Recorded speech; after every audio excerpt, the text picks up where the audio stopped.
Welcome to Imperfect Momming. Our children are constantly looking to us for examples. The term role model doesn't quite cut it here. We are shaping their worldview with every move we make. You see, it's not in the lectures we give or moments where we are actively attempting to teach them. It's in the micro movements we make, the unconscious ways in which we navigate life. We are constantly teaching our children how to show up for themselves, their friends, their future partners, and even their future children. So what can we do to ensure we are raising thoughtful, compassionate, self-aware human beings? We have to become them ourselves. No one is perfect, but we can still all be better, and it starts with self-healing. Let's get to it.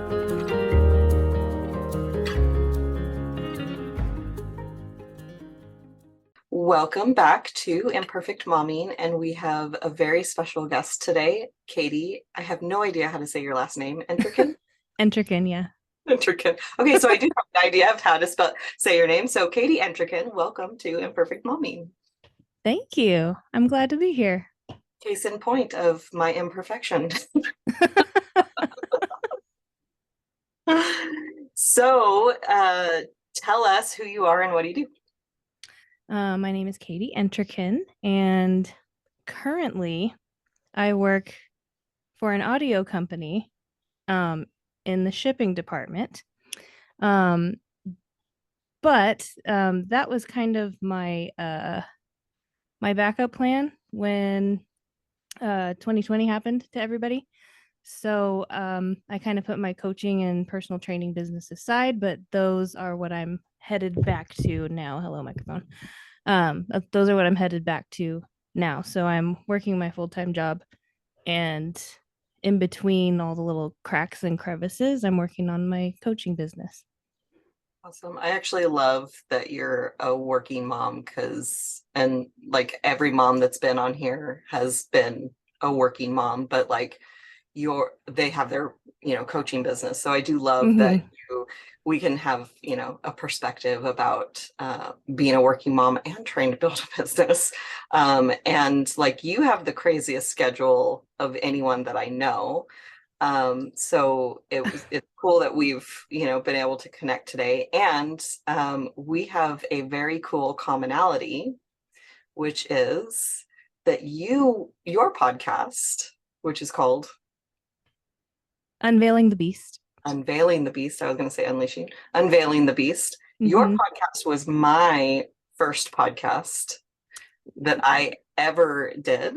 And now my podcast is the first that you're being interviewed on. And I think that's fantastic. That's awesome. And you know what else is awesome is your episode was the last episode before I went on a 3-year hiatus. And it had the most views. Everybody got to listen to it. That's so cool. I'm so glad that you're back because, I remember you and I met in person. Shocking. And then I forgot that you live in California too. Like you're a hop, skip, and a short 3-hour drive away from me. Nice. And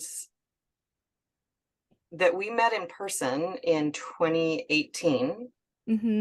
And I remember you. Like, I don't remember everybody in the room. I remember you from that live event, and I was only there for 2 hours. And my friend that I went to visit in Canada, we're super close now. She was in the room. I don't remember her being in the room. And she's like, yeah, we met before. And I was like, really? And then I saw video evidence that she was in the room, and I was like, okay. Wait, so you guys weren't good friends at that event? No, that was the first time that we met. Yeah, we actually became friends in 2020 because, well, before that we had been partnered as accountability partners in 2 different programs. But when 2020 happened, I was in the coaching program that you're in now. And we had just finished the 6 months of live calls. And we were into our isolated practice with non-coaches. And and because of who I am, I wasn't tracking my practice coaching, and I wanted to be in integrity.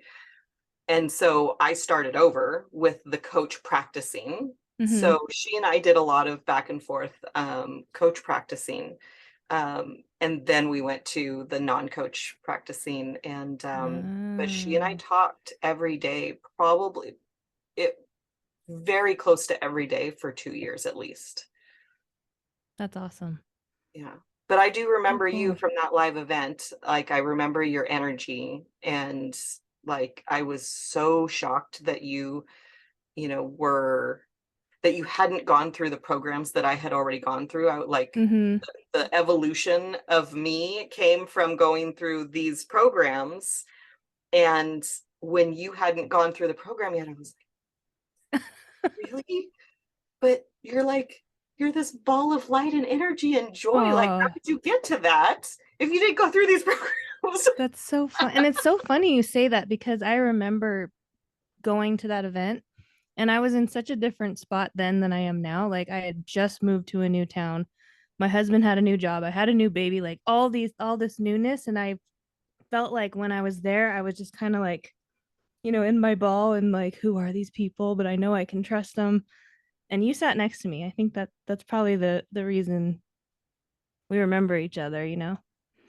That's why I said, I mean, I don't know why, if, that's how you were feeling. That's not what I felt from you. I think you said that though. I do remember you feeling um, like that, but that's not the sense that I got from you.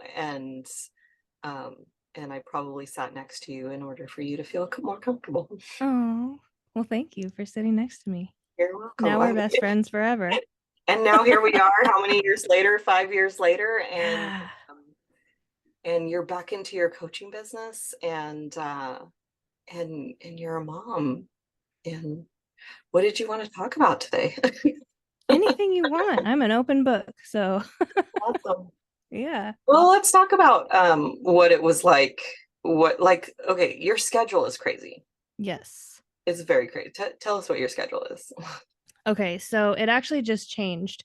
But for a long time I was working 4 a.m. to 12 p.m. and I work an hour away, so I was getting up at 1, which is like insane. And then my schedule changed. I got promoted, which is good, I guess. And my schedule changed to an hour later. Um, no, it changed to 5:30. So still pretty early in the morning. But I decided that I would use that extra time in the morning to go down to my garage gym and work out for at least 30 minutes a day. So I got up at 1:30. And then recently I was like, okay, that's still too early. So I got up at 2. I know all this information is not necessary, but anyway, long story short, I get up at 3 now and I work 6:30 to 3. And then I take my son home and I'm a mom full time while my husband's at work. And then we go to bed and then we do it all again the next day.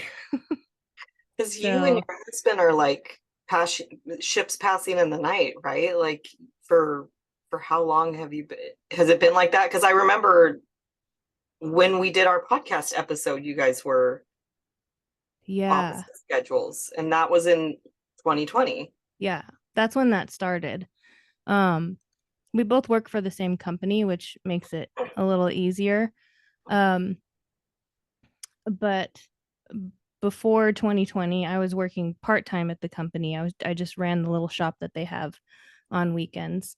And and then I was also a spin instructor, which is another story. I had to stop doing that for a while. But anyway, but then 2020 hit and nobody knew if we were going to be able to keep our job. They're like, okay, we got to split you guys up, morning crew, night crew, just to make sure we can stay open. And so originally he took morning shift and I took night shift, but he was like, no, I can't do this. So we switched. And we would, I would do the morning shift while he had Desmond, our son. Um, and then we'd meet halfway, do a baby swap, and then would switch, and then I'd be full-time mom while he went to work. So And I can imagine that, there's a lot of people in relationships that their relationship wouldn't survive that. yeah, But you guys are doing pretty well. we're doing our best. Our relationship is definitely different. Yeah. But we're trying to make an effort to, remind each other that we still have a relationship. Yeah. And, I've heard a lot of couples that didn't make it over the 2020 through 2023 even era. So I feel lucky. Yeah. But it's also, we work on it. So Yeah, it's not magic, mm-hmm. despite what my cup says. Today will be magical. I was like, I Well, know my cup has magic on it. while we're sharing cups. Oh, it's blurred. It says beast. Of course it does. Okay, tell me about I still want to call it unleash, Unveil. unveil the beast. Yeah. Like, where Just did that think of come? like a dude like unveiling his Oh, okay. bride. So the bride, okay, Yeah. versus okay.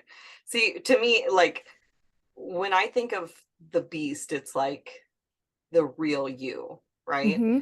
And Yep. so for me, my real me has been on a leash. She's been like covered, she's been trapped. Mm-hmm.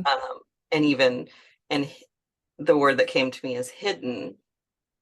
So the unveiling fits that hidden thought. But that's, Mm-hmm.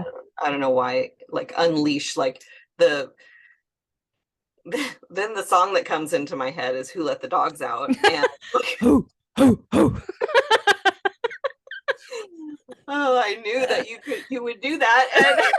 And thank you. You're Um, welcome. and I can't say Who Let the Dogs Out without like the song starting in Mm-hmm. my head. And anyway, but continue with Unveil the Beast. Like, tell me, where did that come from? So, Beautiful Beast Within was actually born in 2015. And the idea has always been that there's a person inside of us, like the real us, that has been veiled, I guess, um, by society, by rules, by programming. Um, and the idea for my coaching is to unveil the beast, which is get that person out of you. Um, my main niche, so to speak, is the people who have been chronically dieting their entire life or most of their life. So unlearning all the rules and programming that we've been taught by the diet industry. Um, but not just that, just anybody who wants their true self to come out and unlearn, unbecome, unveil all of the above. Do you work primarily with women or do you work with men too?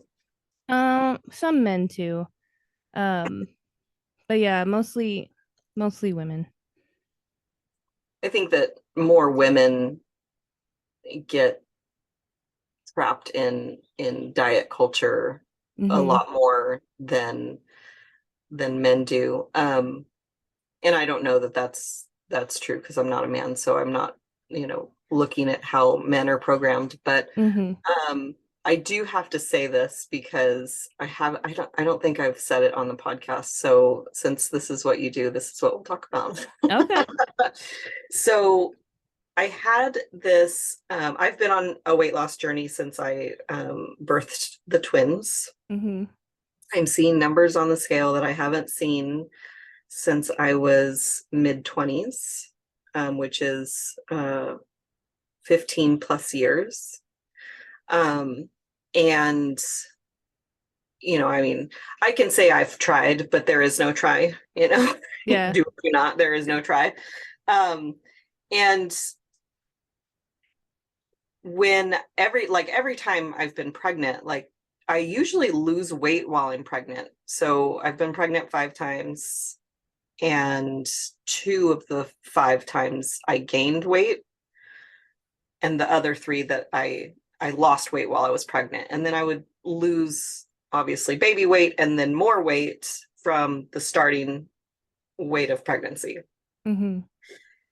And then I noticed a pattern that I would start eating after, like, with my son, I ate king size packs of Twizzler pull and peel. Each of those stringy things, the bundle, there's 9 little individual ones. You were supposed to peel them off. That's why they're called pull and peel. I would just bite them. Each of those is 150 calories. And there's like at least 10 of them in each package. So I would eat 1,500 calories a day just in candy. And I ate other food too. So of course I gained the weight. Like, I didn't realize it at the time that that's what I was doing. After there was a second pregnancy and then the third pregnancy, that was when I noticed the pattern that I would start having weird cravings for things, because it was like a craving, like I need this. And like cheese, there was cheese one time and popsicles another time. And I addressed it during the 4th pregnancy. This is a very long story, so I'll try to wrap it up. But this last program that you and I just went through together a couple weeks ago, I feel like that's where I heard it, that when there's a part of you that's changing, it's like there's an ego, right? And your ego is dying when you are changing that identity. So the identity gets louder when when it's about to die. Like, it doesn't want to die, so it's hanging on for survival. And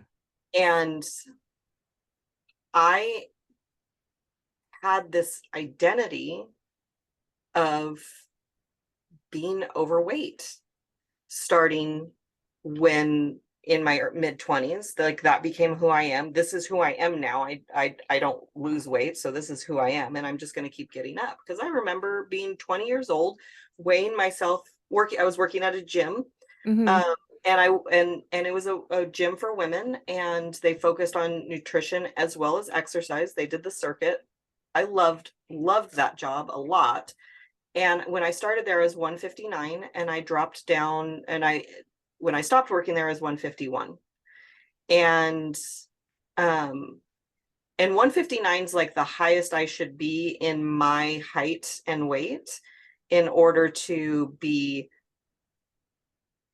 healthy weight. What's the BMI categories? There's like overweight and then obese.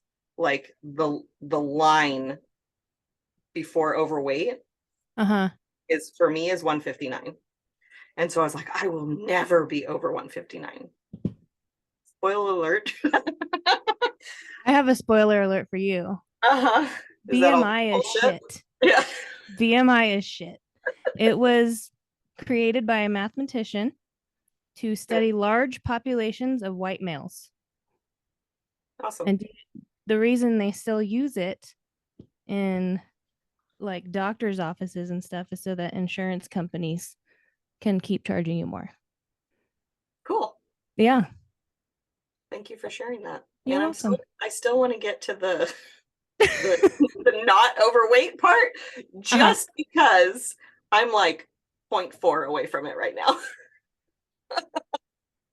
It's a target, but I agree. Like, it makes so much sense, because I'm like, I think my boyfriend would have to weigh 150 pounds at his weight to be in a normal weight class. And he's like, one of my legs weighs 150. Like, what are you talking about? But I had, so the ego thing, when the ego dies, like, so I had this identity. So that identity is fighting, because I'm like having all these cravings again. for all this stuff that I don't want to eat anymore, like chocolate, like it's not Mm-hmm. healthy stuff. You don't need chocolate. Chocolate's a bonus. Mm-hmm. Um, so I get to this point where like 167 is the lowest now that I've been. And I'm very proud of my 167. And then I went back up and I was like, that's not cool with me. We're going on a downward trajectory, not back up. And I thought, well, that's just the identity fighting for its existence. Those cravings is the identity fighting for its existence. And so since we've established that we're allowed to cuss on my podcast, I told my coach, fuck that identity. It's out of here.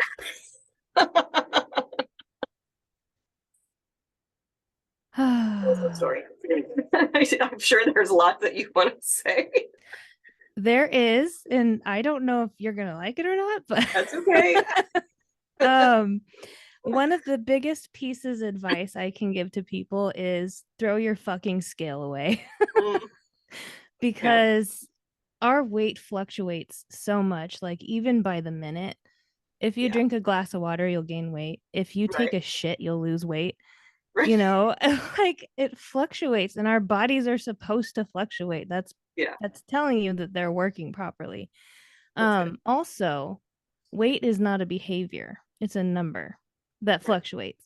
So I like to focus on behaviors rather than obsessing over the scale. And I only say this out of experience because I put so much of my worth on that number for so long and spent so much of my life trying to shrink myself. And then when I learned to throw the fucking scale away, I was like, can I do that? Like that for me was an identity, was I have to weigh myself every single day. If the number's higher, it's going to be a bad day. If the number's lower, yay me. And it's like, no, you just took a shit. You're it's lower, you know? Right. Sorry about all this shit talk, but no, you're right. I literally had that conversation this morning because we're both working on just in general being healthier, but the way that we're identifying whether or not we're healthier is the number on the scale going down. And his number was going down, and then the last couple of days it's been going back up, and I was like, but have you pooped? And he's like, no. And I was like, well, the stuff is going in and stuff's not coming out. And I said, go drink the poop tea and then don't leave the house for the day. Yeah, that's another one is the weight loss teas. It's like, sure, they'll make you lose weight, but it's gonna make you crap your pants. So I know, like you said, stay home. I was so happy that I was able to drive an hour and back without because I drank the tea with thinking I wasn't leaving the house, and then I left the house, and I was very happy that I didn't have any problems.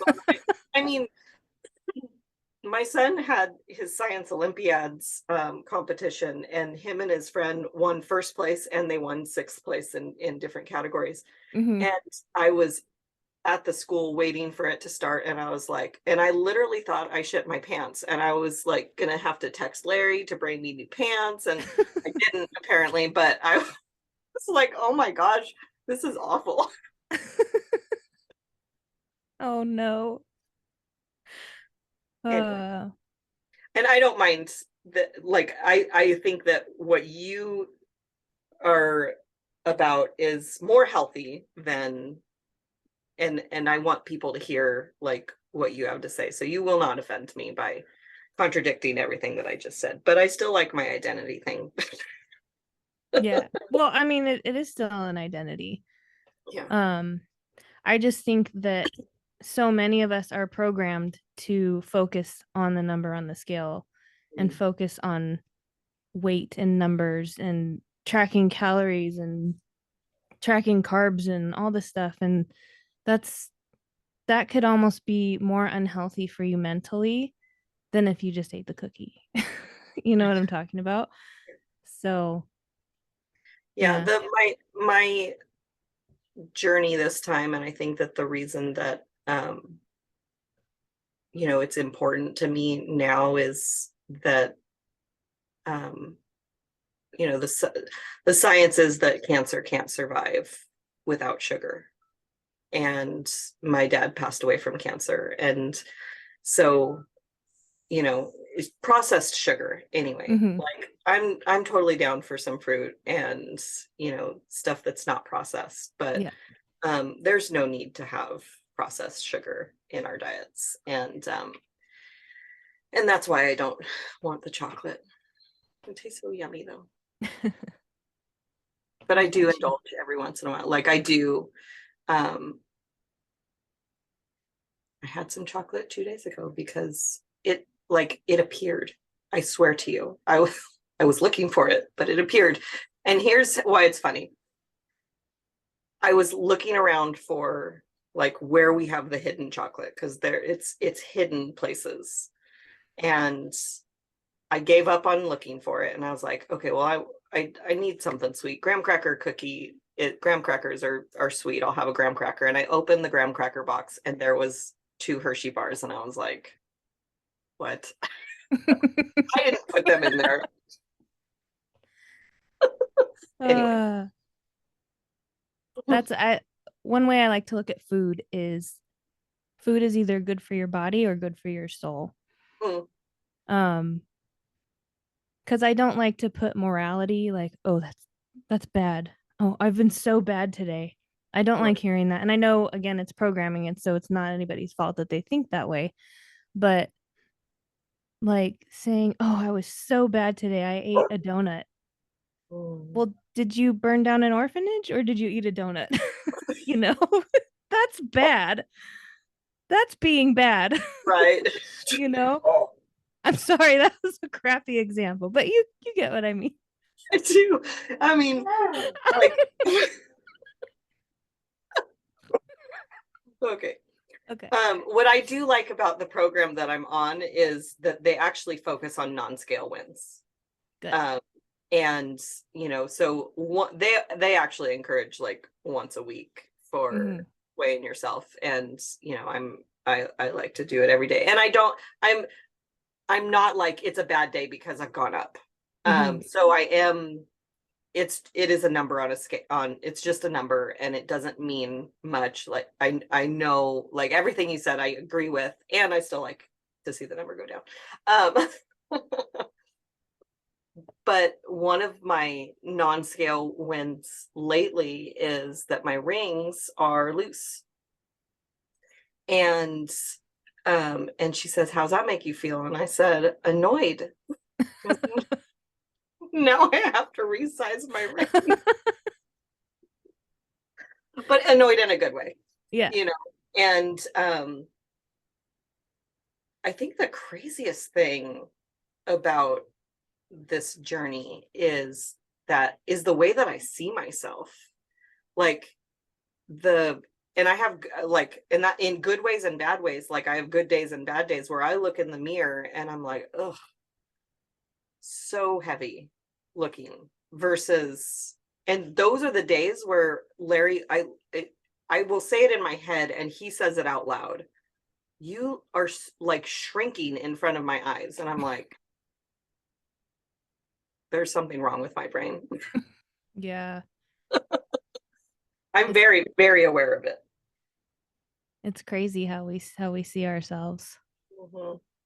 And then what's even crazier, like don't look at old pictures. Old pictures, there are times that this week, this picture, I look 400 pounds, and this week, this picture looks did your screen just switch? No, but your hand went up. Your virtual hand is up. Yes, Alicia? It's so crazy. I was like, it's not though, it's in front.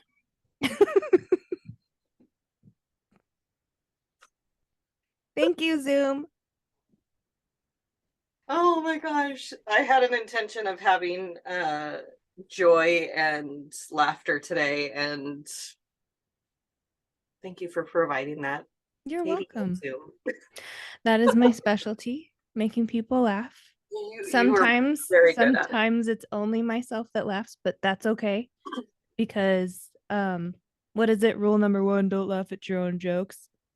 Break it every day. That's the thing for sure. Yeah. Laugh at your own jokes. Like, you wouldn't say them if you didn't think they were funny, so laugh. Anyway, I don't even remember what I was saying. This probably wasn't important. Oh, you were talking about your rings. Yeah. That's a non-scale win. Oh, the pictures. Oh, Like, yeah.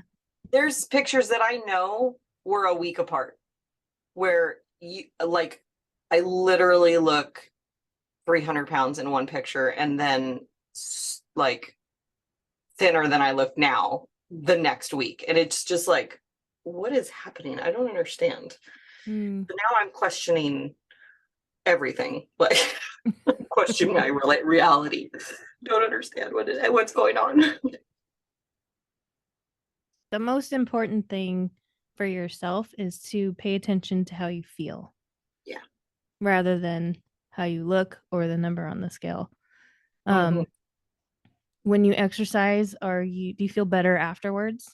Or do you feel like you just killed yourself? Because you're not supposed to feel like you just killed yourself. Yeah.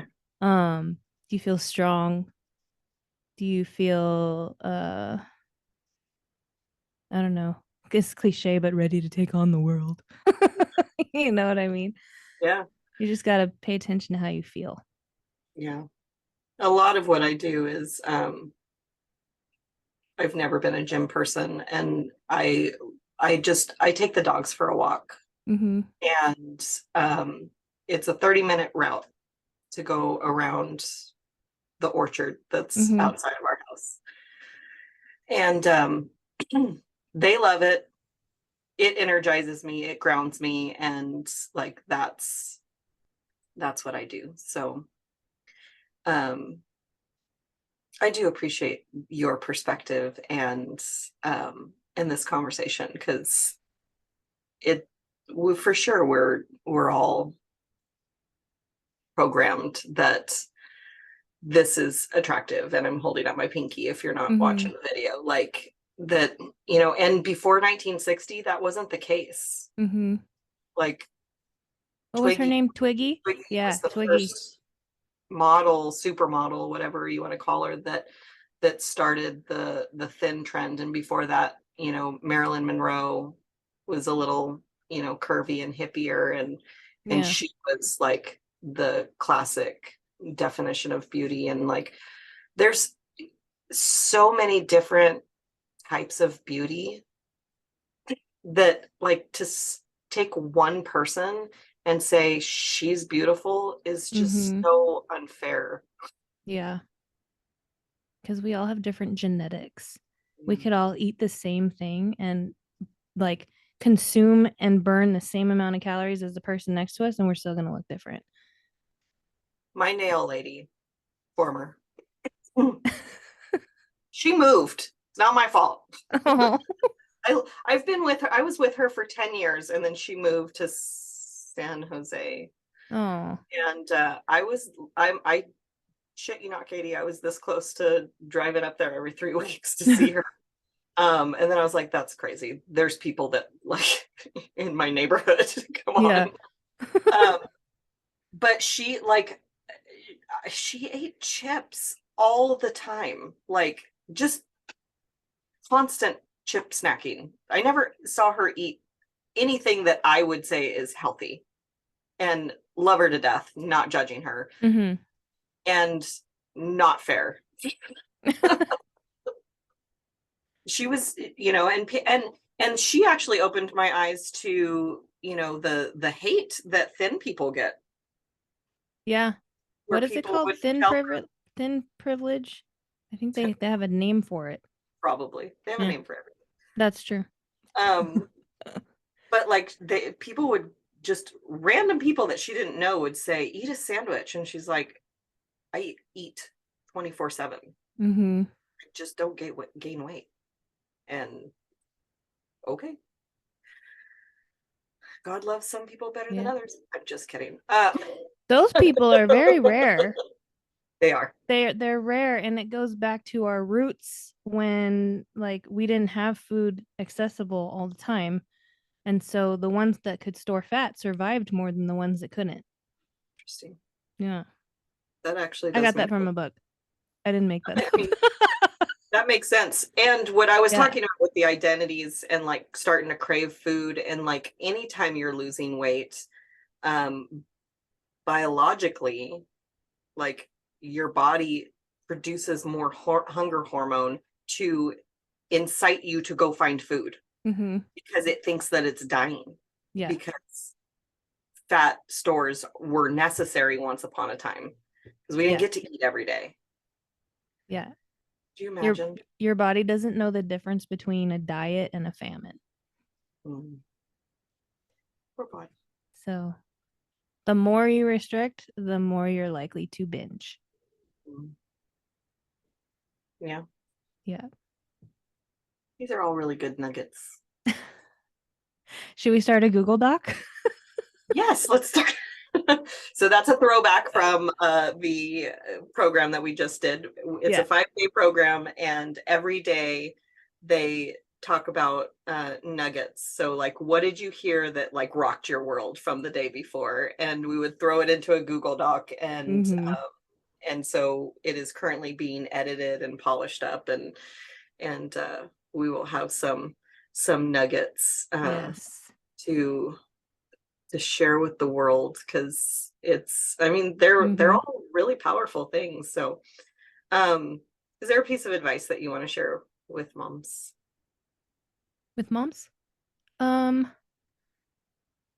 Whew.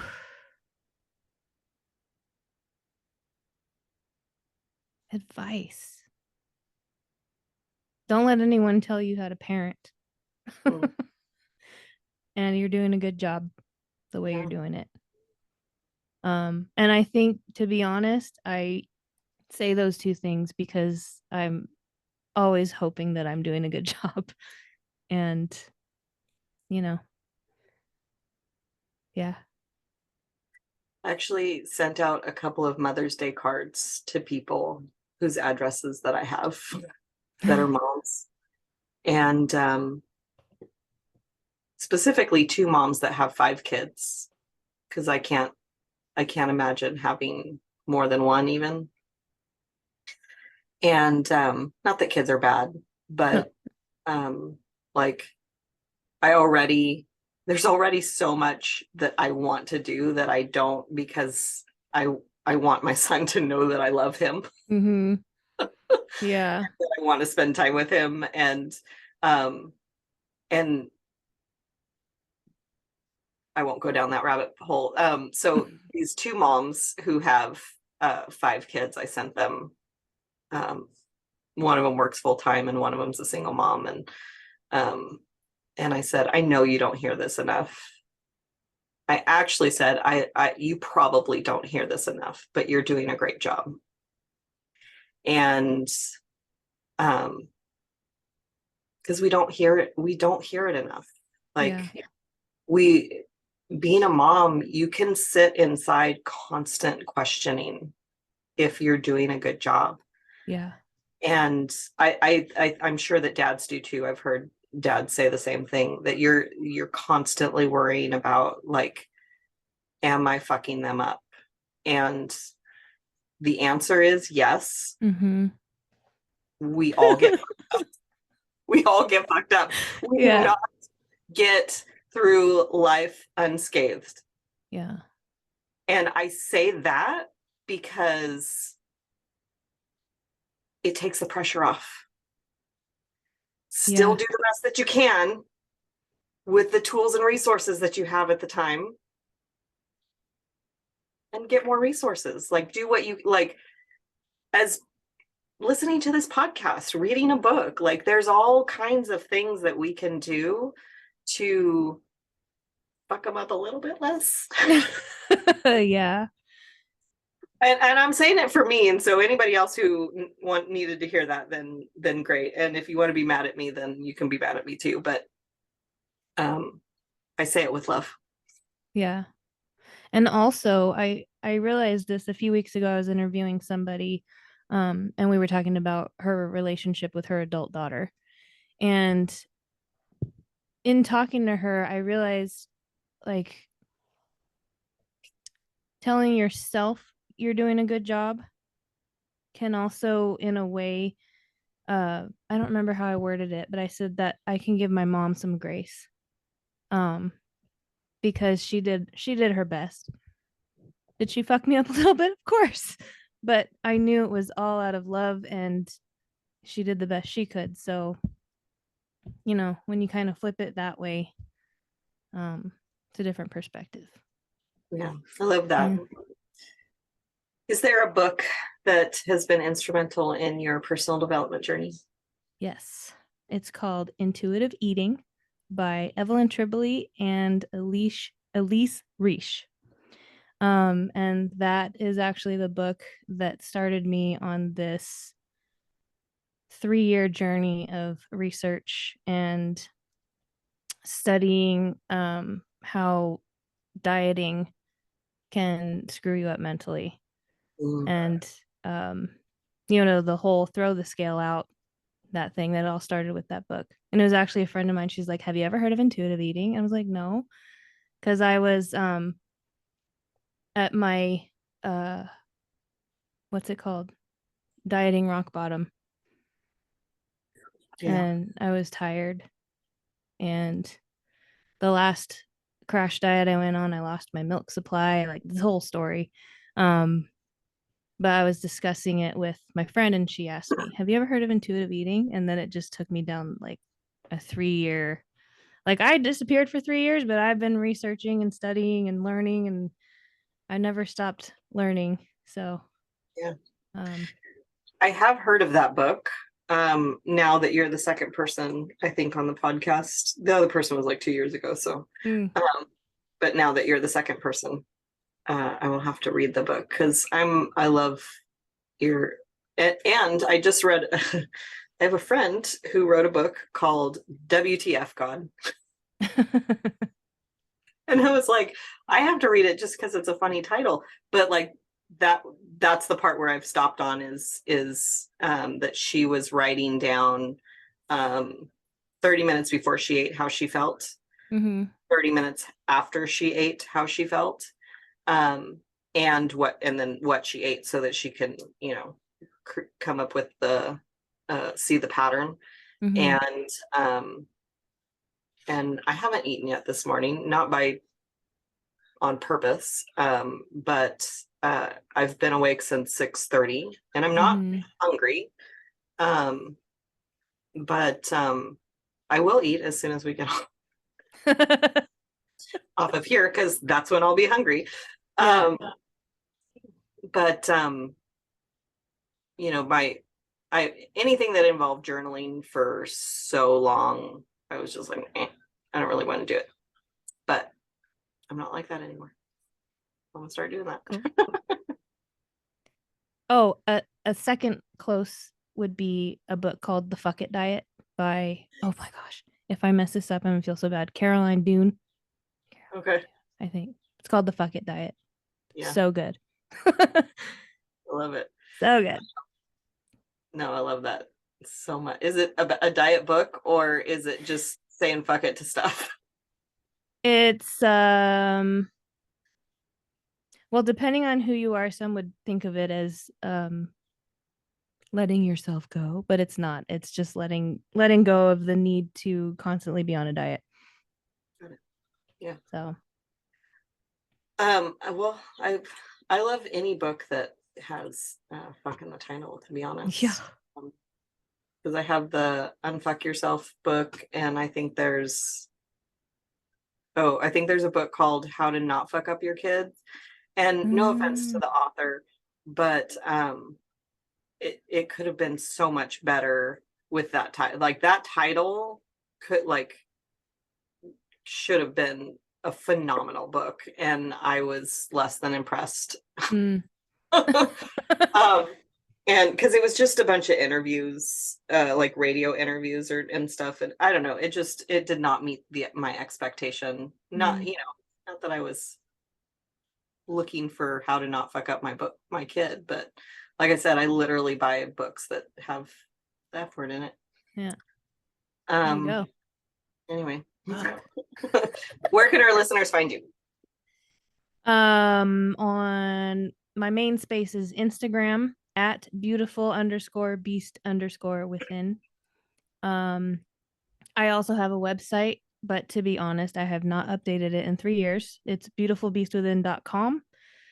And you can also find my podcast on 7 platforms, but the main ones are Spotify and YouTube, and it's called Unveiling the Beast. And you can listen to my episode from April 2020. Episode 27. You remember? Yes, you've had the most views and listens of anyone. Love it. Well, thank you again for being here. I don't know if I thanked you, but I'm thanking you again. So thanks for having me. This is fun. Yeah. I like being the guest. Now that you've had the first episode of being on somebody's podcast under your belt, like, go do more. Okay. It's fun being a guest and not always being the leader. So it's fun to answer the questions instead of ask them. Yeah, I enjoyed it. Thank you. So we'll have another episode of Imperfect Momming for y'all next week. And until then, keep healing. Bye, guys. Thank you for tuning in to Imperfect Momming. It's time for us to step up and realize that our power is not in trying to shape our children. Our power lies in shaping ourselves into the people we want our children to model themselves after. Don't just do it for your kids. Do it for yourself. When you become a more self-aware, compassionate, and confident person, you and everyone around you benefit. For more information about me and my work, visit alicialyons.com. That's ALYSIALYONS.com. See you next time.